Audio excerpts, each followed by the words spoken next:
Welcome to Older Militarist Radio TV.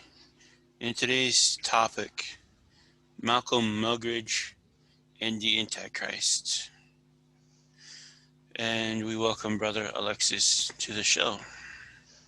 Thank you, AJ, for having me on Older Militarist Radio TV. It's always a pleasure to be on this growing independent Catholic media outlet in the English-speaking world, and we've done so many programs in the last 2 months, beginning our third month now, and programs, unusual programs you can't find anywhere else. And today is a really interesting one. We talked last week about the Antichrist, and I recommended to you the book by Father Michelli, great Jesuit, one of the last great Jesuits of that society before completely imploded, who had the honor of meeting when I was in college and getting a copy of his book. And I think it's one of the first Catholic books I read cover to cover, his book on the Antichrist. And it's been so long ago, I really forgot about the book. And you ordered a copy and you found some wonderful things. So I'm going to do a couple programs. Yeah. And the forward by Malcolm Muggeridge is great. It'll hit back against these tradies saying, oh, we need to fall back on pietism. Wrong. He says we need to launch a holy crusade against the Antichrist. Okay, so pietism, for those who don't know, is the idea that all I have to do is pray. I don't have to do anything in the world to fight evil. I can just pray. It's one of the most evil forms of spirituality, and because it poses itself as holiness, but it's really wickedness. It's a form of sloth.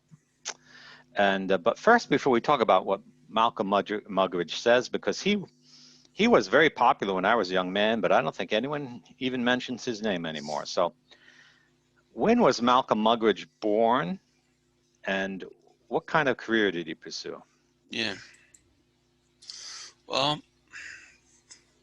Malcolm's father, Henry, known as H.T. Muggeridge, served as the Labour Party councillor in the local government of Croydon, South London, as a founding member of the Fabian Society, and as a Labour Member of Parliament for Romford during the Ramsay MacDonald's second Labour government. Muggeridge's mother was Anne Buller. He was the middle of five brothers. Malcolm Muggeridge was born in Sanderstead, Surrey. He grew up in Crowden and attended Selhurst High School there, and then Selwyn College, Cambridge, for 4 years. Now, what year was he born? Let's see here. March 24th, 1903. Oh, the Feast of St. Gabriel the Archangel.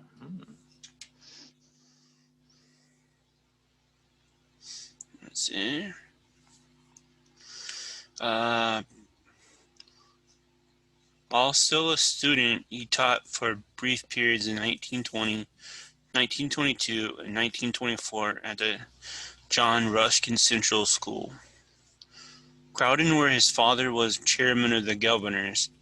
After graduating in 1924 with a pass degree in natural sciences, he went to British India for 3 years to teach English literature at the Union Mahatma Gandhi, with Muggeridge article on the interactions being. Wait, hold on. Wikipedia, you are the worst thing ever. I swear it changes on you. He went to British India for 3 years to teach English literature at Union Christian College, Aluva, Kingdom of Cochin. His writing career began during his time in the kingdom via an exchange of correspondence on war and peace with Mahatma Gandhi, with Muggeridge's article on the interactions being published in Young India, a local magazine. That is, I want to make a comment first, people. Yes, we do use Wikipedia to find the information when his official website's not published anymore. What you just heard me say was, it changed. That part about his time where he taught in India was not showing at the moment. Then it finally, I was like, Well, Wikipedia could change from day to day if some editor doesn't like what they find there. And since the Marxists always find that what they said last year was politically incorrect, they erase that too. So yeah, you have to use it with a big grain of salt, as we say in English. yeah, so. So he corresponded with Mahatma Gandhi. Interesting.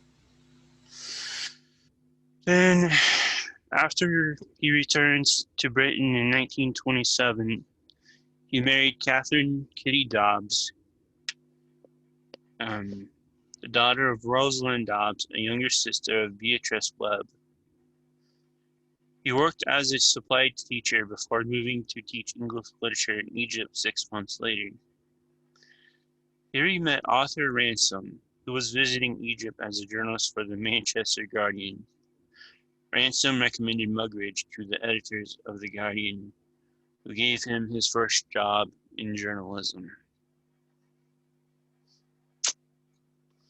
So a journalist, and he has quite a storied career, doesn't he? Didn't he cross paths with someone we just talked about, a famous journalist?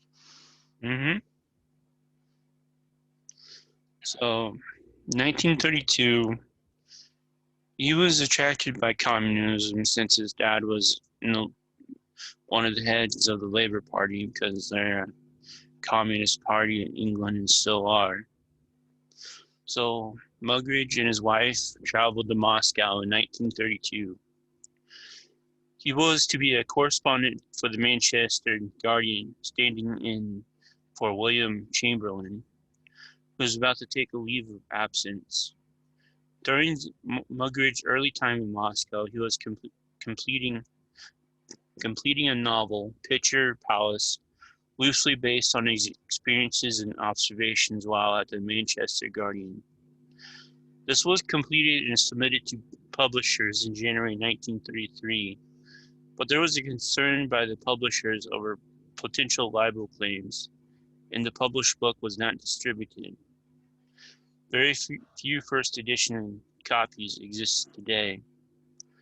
This setback caused considerable financial difficulties for Muggeridge, who was not employed at the time, being paid only for articles which were accepted. Increasingly disillusioned by his close-up observation of communism in practice, Muggeridge decided to investigate reports of the famine in Ukraine, traveling there into the Caucasus without first obtaining the permission of the Soviet authorities.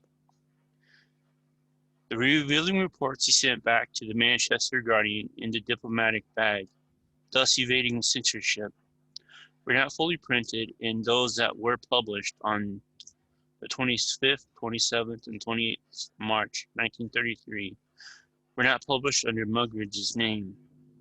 At the same time, fellow journalist Gareth Jones, who had met Muggeridge in Moscow, published his own stories.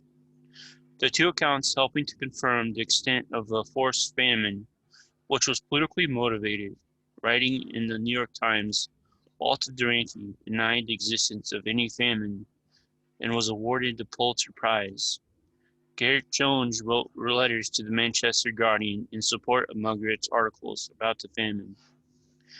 Having come into conflict with British newspapers' editorial policy of not provoking the authorities in the Soviet Union, Muggeridge returned to novel writing. He wrote Winter in Moscow, which describes conditions at the socialist utopia and satirizes Western journalists' uncritical view of the Soviet regime. He was later to call Durante the greatest liar I have ever met in journalism. Later he began writing partnership with Hugh Kingsmill. Muggeridge's politics changed from an independent socialist point of view to a right-wing religious stance that was no less critical of society. He wrote later, "I wrote in a mode of anger, which I found later absurd now. not so much because of the anger was in itself unjustified, but because getting angry about human affairs is as ridiculous as losing one's temper when an air flight is delayed.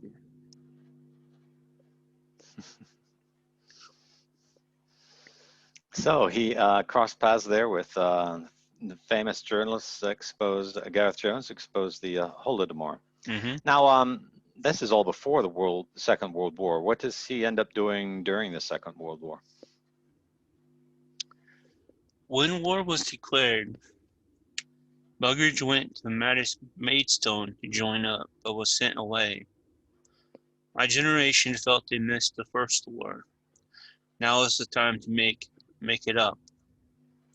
He was called into the Ministry of Information, which he called a most appalling setup, and then joined the army as a private. He joined the court military police and was commissioned on the general list in May 1940. He transferred to the intelligence corps as a lieutenant in June 1942.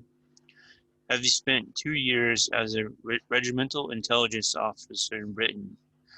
By 1942 he was in MI6 and had been posted to Lourenço Marques, the capital of Mozambique, as a bogus vice-consul, called a special correspondent by London controlling section. Before heading out, Muggeridge stayed in Portugal for 1 day. He stayed in Estoril at the Peninsula Royal on 17 May 1942. His mission was to prevent information about Allied convoys off the coast of Africa falling into enemy hands. He wrote later that he attempted suicide at this time, after the Allied occupation of North Africa. He was posted to Algiers as liaison officer with the French Sécurité Militaire. In this capacity, he was sent to Paris at the time of the liberation, working alongside Charles de Gaulle's Free French forces. He had a high regard for de Gaulle and considered him a greater man than Churchill.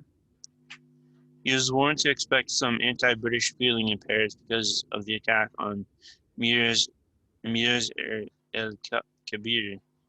In fact, Muggeridge, speaking on the BBC retrospective program Muggeridge, Ancient and Modern, said that he encountered no such feelings. Indeed, he had been allowed on occasion to eat and drink for nothing at Maxim's. Let me interrupt a moment here. The attack they're talking about is how the British Navy confronted the Navy of the French Vichy forces in North Africa, demanded that they surrender, and when they didn't, fired on them and sunk the entire French Navy. And the French never forgave Britain for that. Wow. Because it cost several thousand French lives too. Britain didn't want the French Navy to fall in the hands of the Nazis. Excuse me, so you continue. Yeah.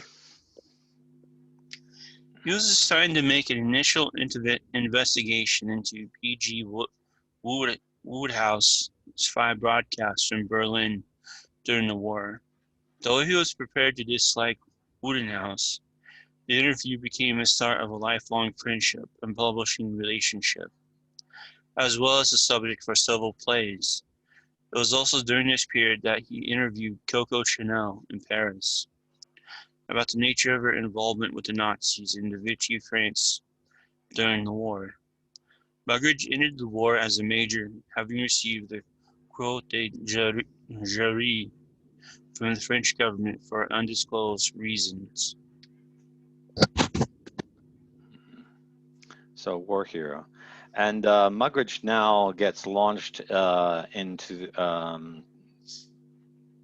let's say, to stardom, and he becomes one of the most sought-after commentators in the conservative world in the English-speaking parts of the world. Yeah. And let's know more about his career before we hear about this preface he writes for Father Michelli's book. Yeah. So after post World War II, Muggeridge began to become a journalist again. He wrote for the Evening Standard, also for the Daily Telegraph, where he appointed deputy editor in 1950. He kept detailed diaries during this period, providing a vivid picture of the journalistic and political London of the day, including regular contact with George Orwell, Anthony Powell, Graham Greene, and Bill Deeds, and he comments perceptibly on Ian Fleming, Guy Burgess, and Kim Philby. Muggeridge also acted as Washington correspondent for the Daily Telegraph. He was the editor of Punch magazine from 1953 to 1957, a challenging employment for one who claimed that there is no occupation more wretched than trying to make the English laugh.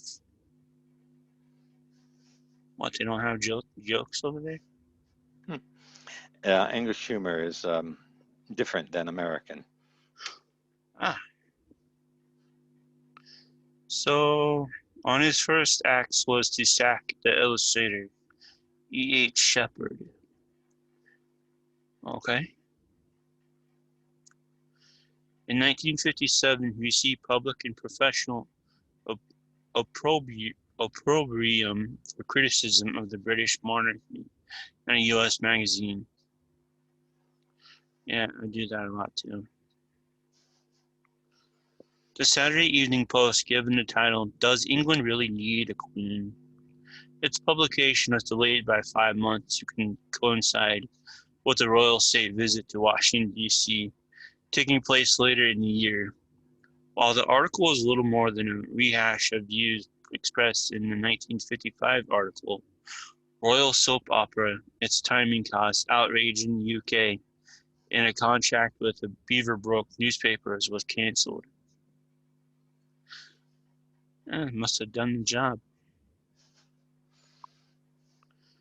She's not really the queen, is she? Queen Elizabeth? No, she's German. She's not an English queen. There you go. So he writes for, he becomes a even better known broadcaster, regular appearances on the BBC's Panorama, and reputation as a tough interviewer. Encounters with Brendan Behan, Salvador Dali cemented his reputation as a fearless critic of modern life. From the early 60s, Muggeridge became a vegetarian so that he would be free to denounce those horrible factory farms where animals are raised for food. Okay. And yeah, he lived the 60s. Just want to say that. Yeah, I don't want to read the rest about the 60s. Okay, on to the 70s. Let's see here. Muggeridge resigned as a judge for the 1971 Booker Prize because of his general lack of sympathy with the entries for this year's Booker Prize. He was replaced on the panel by Philip Toynbee. Muggeridge was also known for his wit and profound writings, often at odds with opinions of the day. Never forget that only dead fish swim with the stream. He liked to quote. He wrote 2 volumes of an autobiography called Chronicles of Wasted Time. The title is a quotation from Shakespeare's Sonnet 106. The first volume, 1972, was The Green Stick. The second volume, 1973, was The Infernal Grove. A projected third volume, The Right Eye, covering the post-war period, was never completed.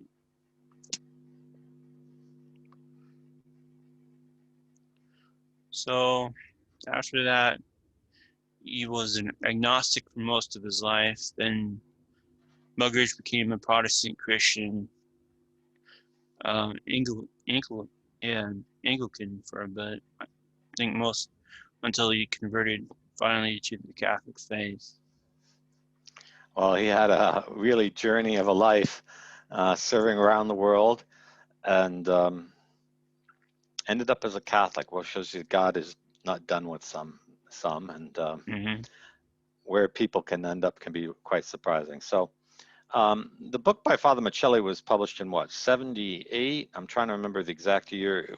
It was 76. So this is right about the time we've covered the story of Muggeridge's life, right about to the time he wrote this.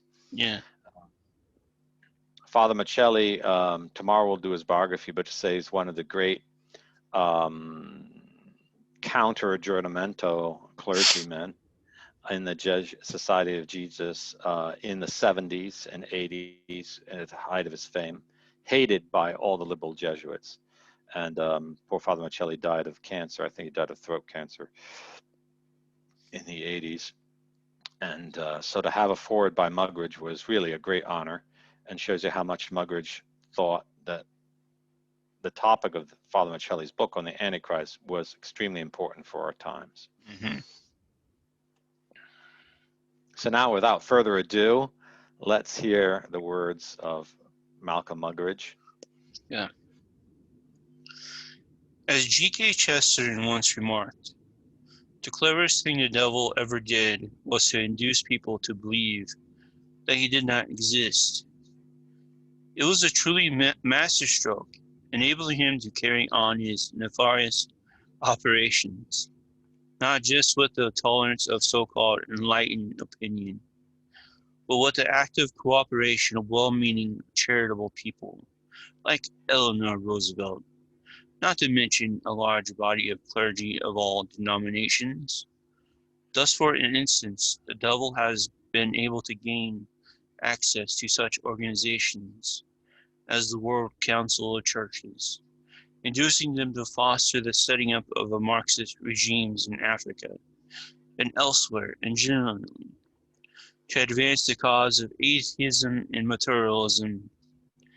In the nether regions, I feel sure to this day they speak with awe of all their Lord and Master, and his non-existent capacity has been able to achieve at the Vatican councils, and after in the way of demoralizing and disbanding the religious orders just when they were most needed, disrupting all accepted liturgical arrangements, including the Mass, and involving the Catholic schools and colleges in the same Gadarene rush to moral vacuity as secular institutions, all ostensibly brought about under the auspices of the good Pope John.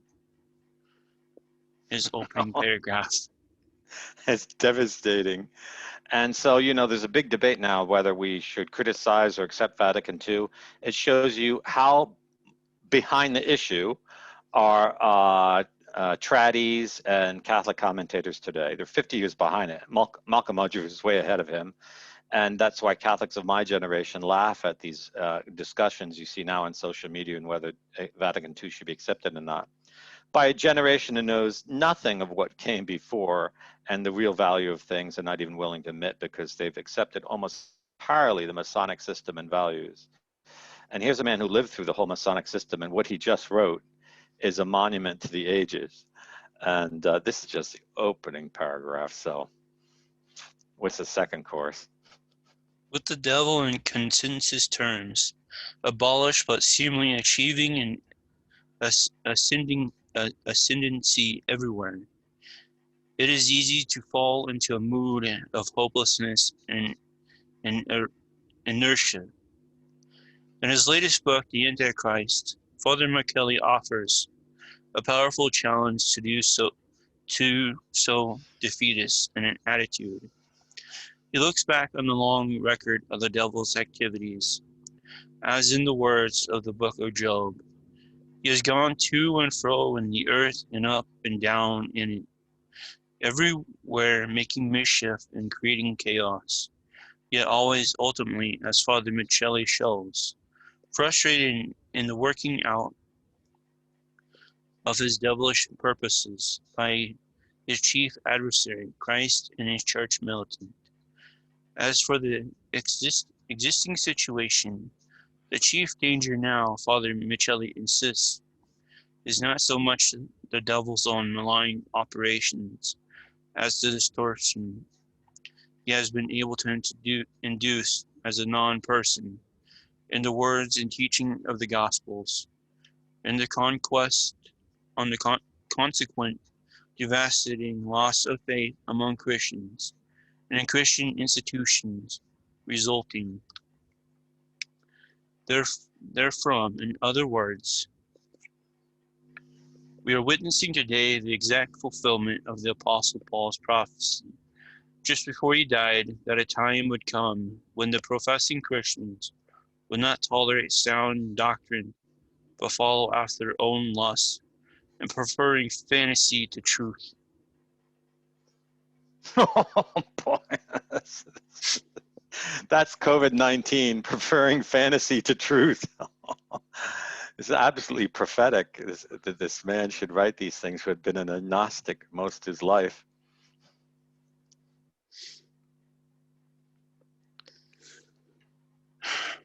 It was John Henry Newman who foresaw with unique clarity how in our time, in the 20th century, some 2,000 years after St. Paul's prophecy was uttered, every particular would come to pass, down to the smallest detail.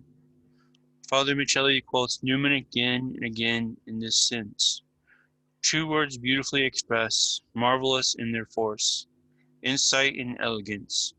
Truly God never leaves us in unrelieved darkness. Always throughout history somewhere a voice is raised, confuting the devil's false assumptions and deceiving hopes. For instance, today, Solzhenitsyn, Solzhenitsyn. all we need is ears to hear, a mind to understand, and a heart to believe, for which our prayers must endlessly be addressed to God, asking of him ultimately only, thy will be done.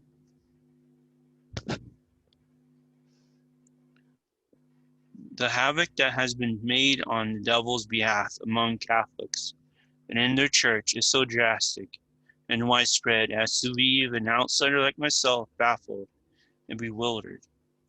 How could it possibly be that priests and religious should allow themselves to get involved in the squalid power struggle that now, as always, characterize every variety of government and regime, whatever its particular ideology may be, as well as revolutionary and insurrectionary movements, thereby implying that when our Lord said that his kingdom was not of this world, he meant that it was?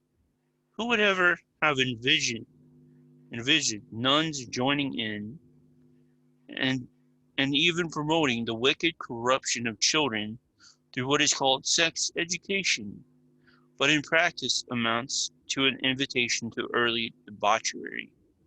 What an appalling scandal that young students with vocation should run the greatest risk of losing their faith, not in Vanity Fair where the world's pleasures and prizes, such as they are, continue to be offered, but in the very seminaries where they receive their training for the priesthood.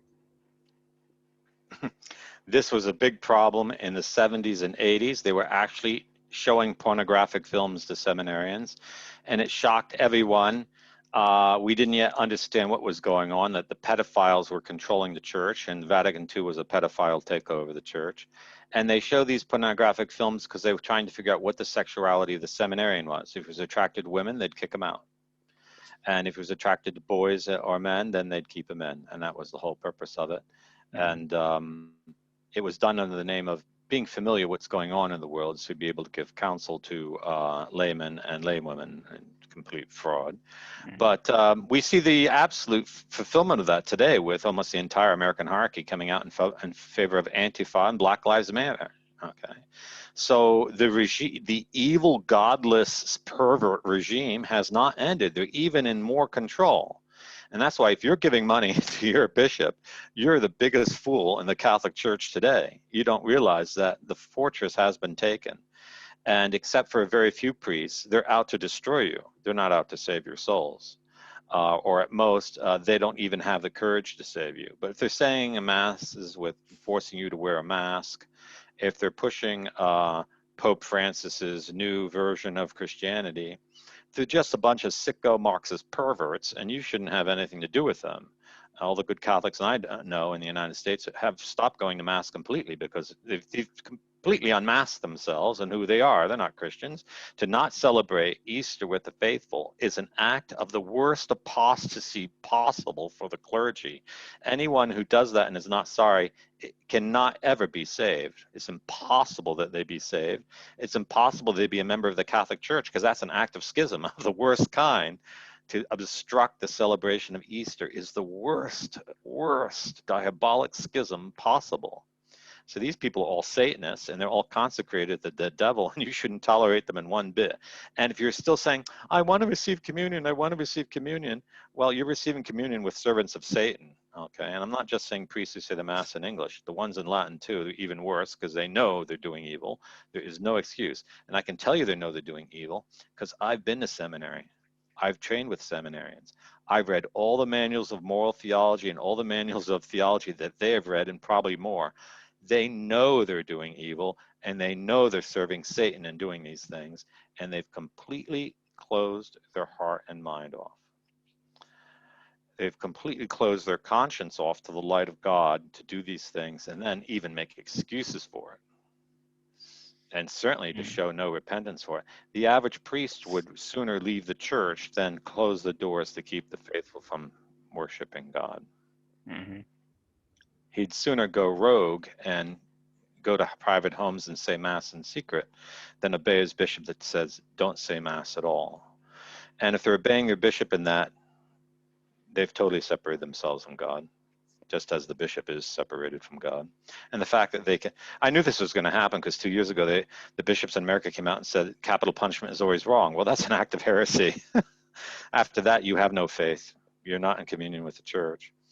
And you have to stop calling these people Catholic bishops, and you have to stop calling what they're doing the Catholic Church. It's not Catholic anymore. It's completely heretical and schismatic. Mm-hmm. Some of the examples given in this vein by Father Michelli are hair-raising, and it is greatly to his credit that he has the courage and integrity to cite them without, I may add, sparing misguided Christian intellectual leaders. Painful as this criticism must be to him, no one who has lived at all perceptibly could possibly doubt the devil's presence and scurvy practices in the world, as Judas had an essential role in the great drama of the Incarnation. So has the devil in all our history, as well as in each individual life. Milton could never have written Paradise Lost without a leading role for Satan. In the nature itself, there is a force of gravity pulling all dead matter downwards, as the counterpose to the force of growth in creativity pushing all lives matter upward. I have to believe in the devil because I have met him in all sorts of disguises.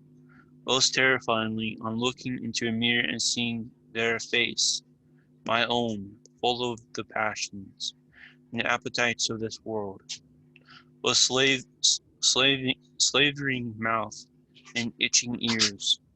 As Saint Bernard of Clairvaux puts it, again, the devil infallibly crops up in all egotistic pursuits, in the quest for power, money, and celebrity, as well as in ostensibly disinterested ones, for a kingdom of heaven on earth in all its various models. G&P affluent, Marxist apocalyptic, workaday welfare, gulag special, and many other.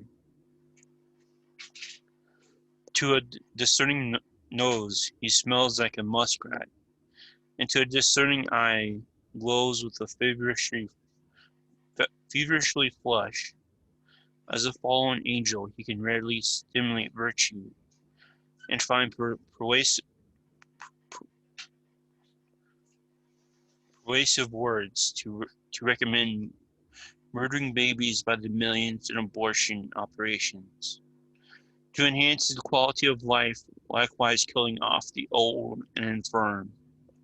Also millions to ensure that they die with dignity, two operations amounting to a non-stop human holocaust, exceeding in scale and callousness anything of the kind hitherto mounted, not expecting the much publicized Nazi Holocaust. He nails it there. And this is what Masonic parties have given you. They've given you euthanasia, abortion, and the condoning of suicide and contraception. And it is basically an ongoing Holocaust. And if you say it's a mortal sin not to vote for those parties, you are the worst devil of hell. Okay. And I've seen two Catholic sites do that this month alone. I mean, in August alone. That's how possessed people are. The only Catholic position is not voting for Masonic parties and voting for a Catholic one and creating a Catholic one as soon as possible. That's the only thing that a Catholic conscience can consent to that's truly Catholic and not just pretending to be.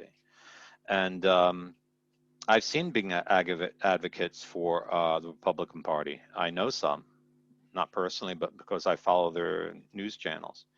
And one the other day said, he openly said it. He said, God can't solve the problem. And then he gave a very devilish smile, which shows he doesn't really believe God, that there is a word that means a thing, God. He doesn't actually believe there is a God, because how could anyone say God can't solve a problem? Mm-hmm. No one who believes in the divine nature, only a devil would say that. So he's become so enamored of his political party that he's embraced the theology of hell. Mm-hmm. And we Catholics have to realize that if all the ones pushing us to vote for Democrats or Republican have all embraced the theology of hell, then perhaps we'll go to hell if we vote for those two parties too, because it's the theology of hell that supports them. Yeah. Muggeridge nails it. What more does he say? The devil's most effective work in our time, however, has been done in the media, especially in television, which he has more or less taken over. What a triumph for him to be able, for instance, to transmit scenes of depravity and violence into millions of homes, and generally to spread confusion as to what is real and what is fantasy, what is good and what is evil, thereby achieving on a scale hitherto undreamt of, this most cherished purpose, making the words chanted by the Hoard's sisters in Shakespeare's play Macbeth. Fair is foul, foul is fair. The conscious and orthodoxy of a godless world. What a moment that must have been for the devil, too, when the ravings of a sick mind, Nietzsche's, were echoed in the seminaries of the West, and the nominal successors of St. Thomas Aquinas solemnly announced that God was dead. The announcement naturally being taken up utterly by the media, and appearing on what must be one of the devil's most favorite place card, the cover of Time magazine. He goes out with his media with the knives. If Malcolm Muggeridge could tell us what he thought of the media today, I think we would hear a hurricane of righteous anger in comparison, because it's only descended to even greater inanity and wickedness than it was in his own day. And the absolute blatant liars. 5 million people come to protest in Berlin the other day, and all the media in Europe said, no, there was only 5,000 people, even though the video camera shows you horizon to horizon, the streets are full of people. I don't even think the Nazis or the Soviets were such bold liars. In war, it is necessary not just to have adequate forces for attack and defense, but also to study the enemy's past and present strategy and tactics. This is the staff work for which in the everlasting holy war against the devil. The Antichrist is a masterly textbook, telling us the order of the battle in past campaigns, briefing us on the disposition of forces and the terrain in the present lineup, and preparing us for the forays and battles that lie ahead. That a crucial campaign is already upon us cannot be doubted. I thank God that there are priests and teachers like Father Muggeridge to act as his intelligence officer and ensure that the soldiers of Christ may know who are their enemies, however camouflaged, and where are the booby traps and ambushes, and take heart in the knowledge that, seemingly outnumbered and outgunned as they may be, with God on their side, at last is certain. Excellent, excellent topic. And by the Antichrist here, Muggeridge is referring to the book, The Antichrist by Father Michelli, which AJ is reading the intro, one of the preface to by Malcolm Muggeridge. And tomorrow we're going to do the preface by Father Michelli, the foreword by Father Michelli. And in subsequent programs, we'll talk about different parts of the book because it's just absolutely prophetic about what's going on today. Things now are just right out in the open, whereas before, I remember reading that as a young man, I was like, but I don't really see this happening that much in the world. I was naive. I didn't know much about the world. And you really had to be well informed of a journalist like Muggeridge to know what was going on, because it was still very hidden and it was still lurking in certain things, and it didn't so openly come out. Now it's just being preached daily from the pulpit almost in many places, and it's in your face. You know. Yeah. I want to thank those who have actually gotten a book, because we don't get nothing from it, but I've been posting the link to where you can get a copy of the book, and I believe they're almost sold out. Okay, so it's a great book, and books like that are gonna be, and that's a reprint, not Mm-hmm. the original. And um, one thing about, I think I'd have to say about Muggeridge is his testimony is so powerful because of who he is, who he was, how he lived, and what he did. I mean, here's a man that's 3 years younger than my grandfather, who was a journalist and served all around the world in the British Empire, and at a time when very few people traveled, and highly thought of, intelligence officer, great hero, was served in the war, and intellectually militant, willing to think about things and evaluate them, and a man who went from considering to commit suicide to becoming a Catholic years later, rethinking, reweighing, reanalyzing. It was the treachery of men in his own generation that made him realize that the ideologies behind these people must be all wrong. Where is true honesty to be found? And maybe if he hadn't found the Catholic faith, he would have tried suicide a second time. But he died a Catholic, and probably writing this preface is like the real summation of his spiritual analysis of his whole life. And not everyone has that humility or even eloquence to state it so bluntly.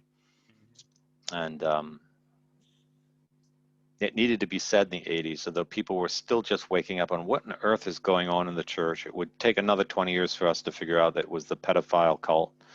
And now most Catholics realize that Vatican II was complete fraud, and it was part of the Marxist pedophile cult, and it doesn't at all represent the Catholic faith. And you can't negotiate with Vatican II. You just have to throw it in the garbage can and realize that has absolutely no binding force on the church whatsoever.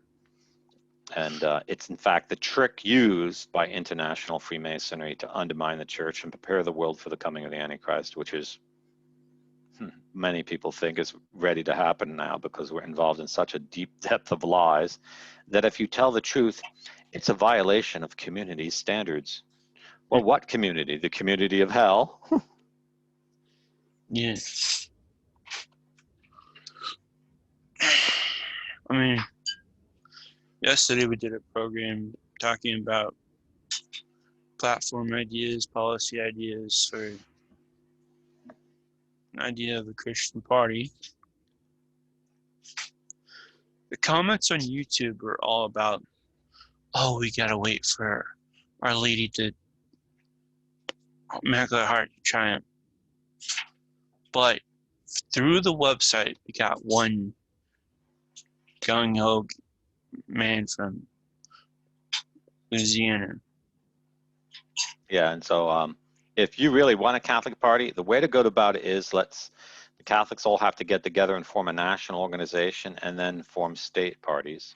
Yeah. What the devil's going to try to do is get false Catholics to found 27 different Catholic parties, each going its own way and each not cooperating with any, and therefore preventing the formation of a Catholic political movement. And don't have anything to do with them. Stay with the national organization, form a national organization. AJ is leading it, and I think he's very capable. Whatever you may think of him, he's a descendant of Charlemagne, and that will give him all the saints behind his back. And we all need to work on it. We're not perfect, and we have to abandon this fake Puritanism. You see a lot of this in the Catholic Church. Oh, well, if the person's doesn't have a manicured beard, smoke a pipe, and wear a top hat, and have everything done absolutely proper, I'm not going to listen to him. If he's not wealthy, powerful, I'm not going to listen to him. Those are all Masonic tricks to keep Catholics from organizing. Well, I don't like his opinion on this or opinion on that. You have to have the common sense of the Protestant probably knows nothing of the Catholic Church, who would see the Catholic Party program and that of the Democrat Republican Party and say, obviously I'm going to choose the Christian one even though they're Catholic because that's what's going to save America. You can't be the kind of person who says, I agree with 99% of what you say, but that 1% disagrees with my private, personal, conceited opinion, and therefore not only am I not going to support you, I'm going to tell everyone not to support you. And we have a lot of gatekeepers like that in the church, all deep state agents, complete frauds, Freemasons, perverts.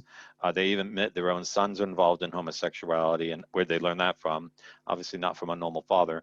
And so don't listen to them. And this is the big problem. This is where the big attack's going to come from. I'm glad to see that Taylor Marshall watched the show and tweeted out about the reform of education. He should have had the integrity to say where he got that idea from. Yeah. He watched the show in Catholic politics. He did not. And so, or maybe he heard it from someone who saw the show, but, be honest, okay? Don't say you're the source of all information. And, if someone else's balloon is inflating, that doesn't mean yours is deflating, okay? Have some maturity, a few years older than the kid in the sandbox, okay? No matter who you are, I'm not talking to Taylor Marshall, but Catholics need to work together because there's little time now. And I'm amazed. Most Catholics are just, when they hear any part of the platform, it's like they're all cheering it. And so we got to organize, and we got to organize fast. Yeah. Let's work on a national organization first. And maybe this fall have a meeting somewhere, actual in person, of let's try to get 250, 500 Catholics to have a conference and then work for starting state chapters and have the target for 2024. Because the Democrat and Republican parties are a complete waste of time. They're not saving us, they're enslaving us. Yeah. Yeah, the Trumpers want Trump's daughter, Ivanka, to run, but I was like, you gotta be kidding me. She's friends with Chelsea Clinton. She's totally in favor of the virus, the control, Bill Gates, and everything, So that's the Masonic trick. What the Democrats proposed 40 years ago, now the Republicans say, oh, we're going to be true to our values and support that same position. So no Republican would have voted for Ivanka in the entire history of the Republican Party. She's so left wing. Now, of course, she's the model of conservatism. And if you don't see the trick in that, you're fooled. And if you're that stupid, you shouldn't be voting. Okay, Mm. if you're that stupid, you shouldn't be voting. Yeah, I know one town in Kansas where they don't that they're that's just living their daily lives, but so yeah, I know of a town, but I don't know if there's a convention hall there. But Yeah, probably not a good place. You have to understand that if your clergy accept the French Revolution or were conquered by the French Revolution, they're going to tell you not to get involved in politics. And that's because they're probably funded out of Eastern Switzerland, where the money for the St. Gallen Mafia that Bergoglio is from, i.e., the Nazi money that was mm-hmm, spirited out of Nazi Germany. And they are all out to break down the Catholic parties and destroy the Catholic resistance, because the big enemy of Hitler was the Catholic Party out of Bavaria. yeah, but That was his big there's enemy. a lake nearby, so I guess everybody could meet there and Yeah, I think it's a great idea to meet out in the countryside. Get away from the cities. They're all messed up. They're all screwed up. And have like a camper kind of, come in your campers kind of thing, or tent it out. Because once we start thinking about Catholic principles and putting them in politics, you're going to find it's such a thrilling and amazing and mind-blowing experience. You're going to be absolutely energized to go out and share the message with everyone and get them signed up. And a national party will have the strength to start founding state parties and supporting candidates in all kind of races, whether it's town councilor, county commissioner, or state officials. Okay, and there's plenty of work to be done, but we need to work quickly now on it and realize that everyone has betrayed us. If we don't rebuild society up from the ground mm, up, we're not going to have it. Okay, the institutions that form the clergy, that form the professors in the university, that form the politicians, that form the journalists, they've all gone over to the New World Order. yep. So yeah, I want to thank that one man from Louisiana for writing in. If you watch this program, please,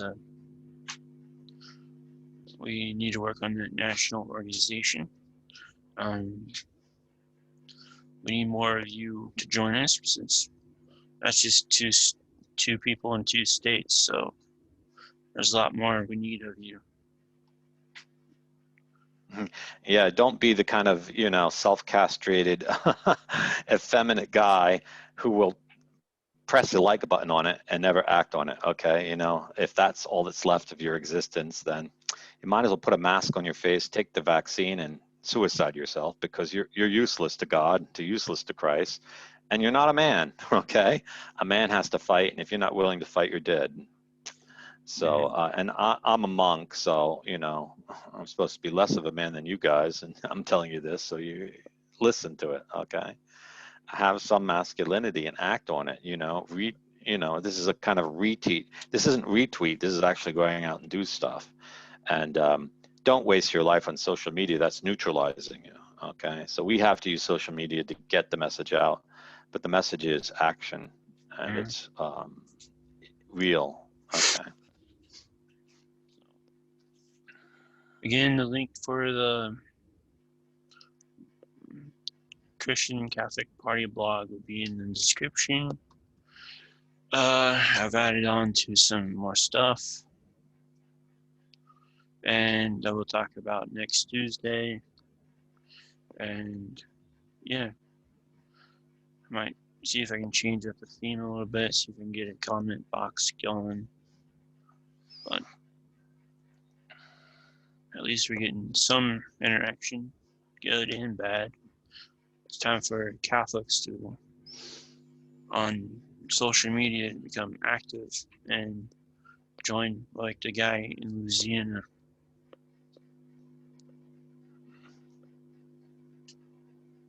I totally agree. Yep. Thank you, AJ, for having me on this program with Malcolm Muggeridge. Yep. And tomorrow we'll listen to what Father Michelli says about the Antichrist in the church. And I think you're going to find he's pretty prophetic, because he was a Jesuit and he knew what was going on in the order at the time Bergoglio was coming to power in Argentina. Mm-hmm. So stay tuned for that. And this is Order Militaris Radio TV signing off. Deus Volt. Deus Volt.